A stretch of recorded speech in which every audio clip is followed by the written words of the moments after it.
반갑습니다. 정전 이야기꾼 방길튼 교무입니다. 지난 시간까지 정전의 개교 동기에 나오는 많은 용어에 대해서 설명을 드렸습니다. 이번 시간에는 개교 동기를 문명 차원에서 적용을 해볼까 합니다. 특히 정신 문명의 바탕에서 물질 문명을 어떻게 선용해야 되는지, 그 중에서도 현 시대의 큰 이슈가 되고 있는 알고리즘을 어떻게 정신과 물질의 차원에서 우리가 적용해서 활용해야 되는지에 대해서 살펴보도록 하겠습니다. 그렇다면 먼저 알고리즘이 무엇인가를 좀 알아볼 필요가 있습니다. 알고리즘은 어떠한 문제를 해결하고 그것을 판단하는 어떤 일련의 시스템을 말합니다. 예를 든다고 하면은 우리가 그 수학으로 말하면 공식 같은 거죠. 원래 공식은 풀어야 돼요. 그러나 그 공식이 확인이 되면 그 공식을 무조건 대입을 하면은 바로 답이 나오지 않습니까? 우리가 중고등학교 때 많이 배웠잖아요. 그래서 우리가 수학을 공식을 암기를 합니다. 만일 그렇지 못하다면 그 수학 공식에 나오는 공식을 다 알아내야 돼요. 그때 따라서. 그러나 딱 공식을 알면은 거기에 적용만 하면은 답이 탁탁 나오듯이 이러한 것이 알고리즘의 한 그 예가 됩니다. 또한 음식을 할 때 레시피가 있습니다. 우리가 아주 맛있는 음식을 만드는 어떤 그 일련의 과정과 그 음식을 만드는 방법이 이렇게 압축되어 있죠. 그걸 적용을 하면은 그대로 그 음식이 아주 잘 나옵니다. 이런 것이 알고리즘인데, 이 문제를 현대의 그 생명과학에서는 인간의 감정이나 사고의 영역까지 이걸 적용을 합니다. 우리가 사람이 어떤 그 감정을 느끼잖아요. 우리가 잘하고 있는 공포, 갑자기 어디 가면은 분위기가 안 좋아요. 위험하다. 이렇게 느끼는 것이 있는데, 이것도 인간의 몸 안에 갖추어져 있는 그 마치 수학 공식이나 레시피 같이 그 문제나 어려움에 빨리 대응하는 어떤 시스템이라고 봅니다. 우리가 커피 자판기를 만일 제가 그 라떼를 먹고 싶다. 그러면 라떼를 딱 누르면 뭐가 나와요? 아메리카노가 나오는 게 아니라 라떼가 나오죠. 그리고 아메리카노를 딱 누르면은 그게 딱 나옵니다. 그것은 그 안에 조합이 시스템화돼서 우리는 스위치만 누르면 그 조합이 한꺼번에 작동되는 그런 어떤 그 시스템이죠.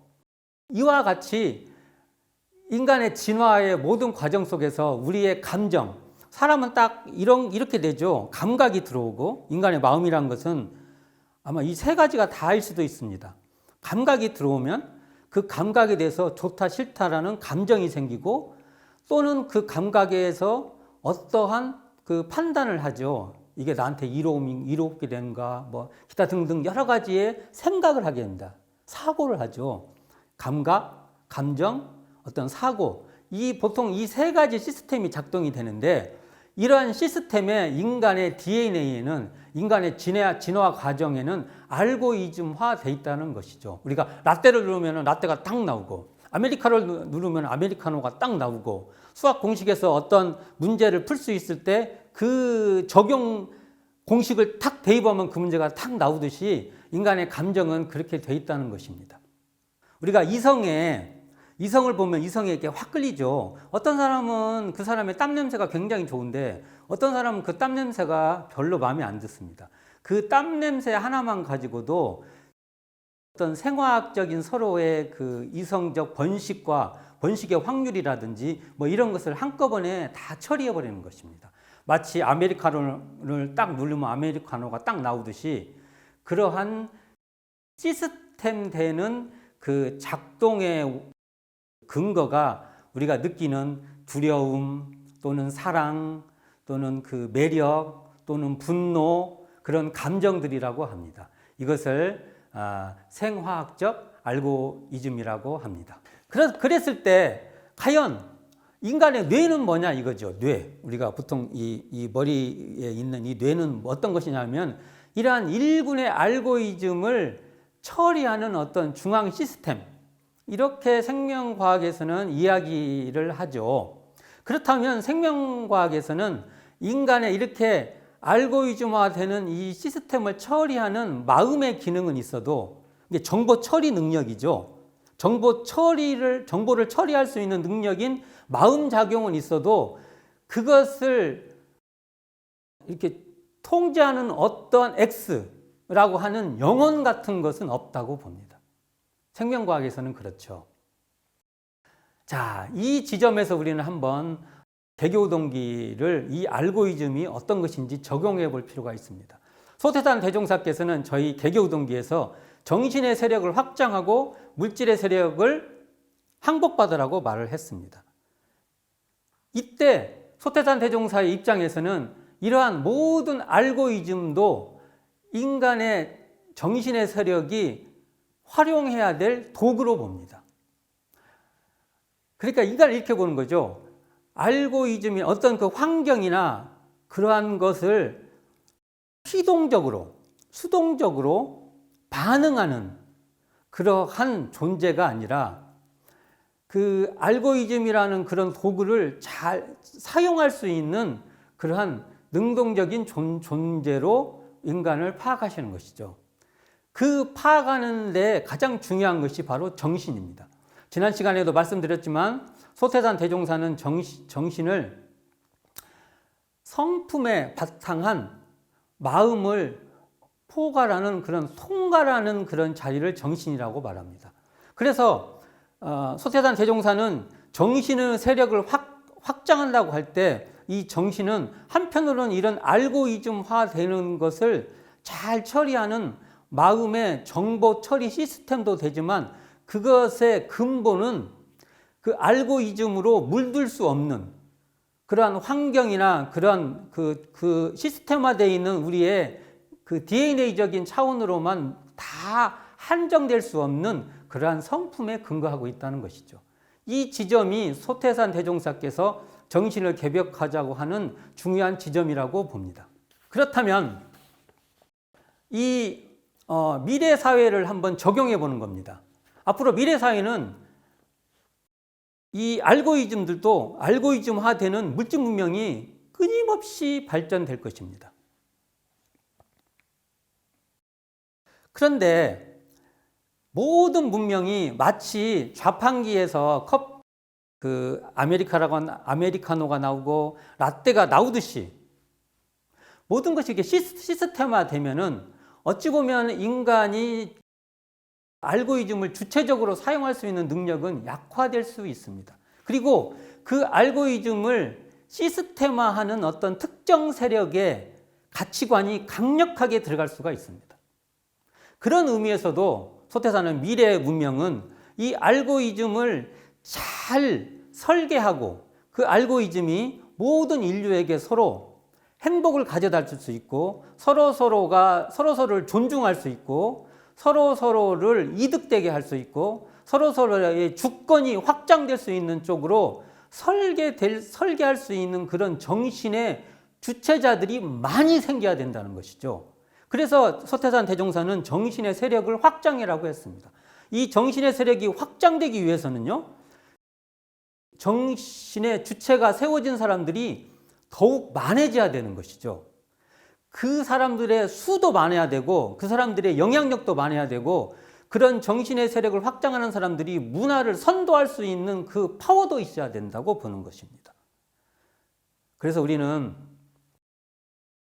소태산 대종사의 그 미래 문명의 어떤 관점처럼 이 물질 문명, 특히 이 알고리즘화 돼가는 이 물질 문명을 기피하고 거부하고 반대만 할 것도 아니지만 그렇다고서 이것에 의해서 끌려다니고 알고리즘에 의해서 지배받고 알고리즘을 설계하는 어떤 특정 세력에 의해서 많은 대다수의 사람들이 어떤 피해를 보고 지배를 받고 그들의 그 눈에 보이지 않는 세력에 의해서 끌려다니만 되는 그런 사회를 경계하신 것이죠. 그래서 소태산 대종사는 말씀하십니다.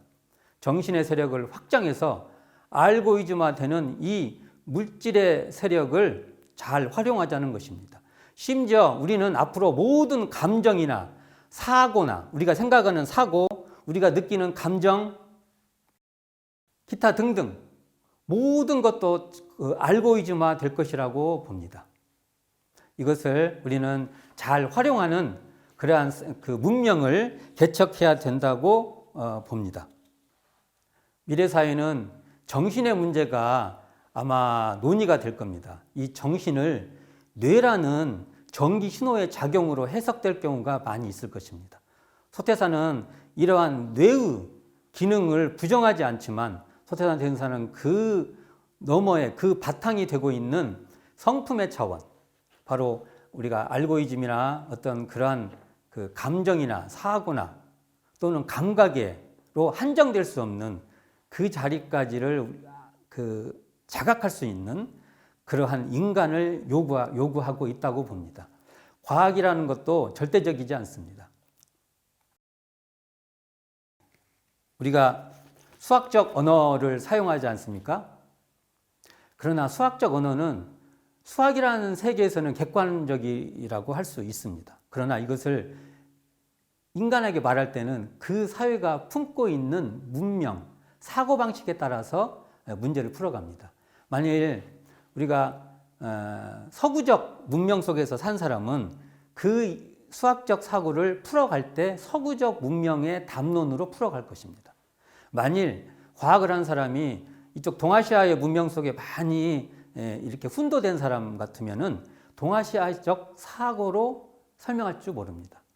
그래서 과학적 이야기라도 직선적 사관으로 설명할 수도 있고요. 어떤 사람은 이렇게 순환적 사유로 그걸 풀어갈 수도 있을 것입니다. 그래서 과학이 아무리 객관적이라 해도 결국은 인간의 주관적 마음이 결부될 수 없다는 것을 우리는 명심해야 된다고 봅니다. 앞으로 소태산 대종사의 말씀처럼 과학을 잘 선용해서 과학이 결부된 물질 문명, 그 중에서 이 한 예를 오늘 들은 알고리즘도 도구로 잘 사용할 수 있고, 알고리즘화되는 감정, 사고 또는 이 감각되는 그것마저도 정신이 활짝 꼽힐 수 있는 그 정신이 활짝 꼽히는 그 힘으로 그 감정도 잘 사용하고 사고도 잘 사용하고 감각도 잘 사용할 수 있는 그러한 인류 문명이 꼽히기를 간절히 기원합니다. 오늘은 개교 동기에 나오는 그 정신의 세력과 물질의 세력의 관계 중에서 알고리즘을 한 예로 들어서 정신의 세력을 확장하고 물질의 세력을 항복받는 한 예를 말씀드려봤습니다. 감사합니다. 지금까지 정전이야기꾼 방길튼 교무입니다.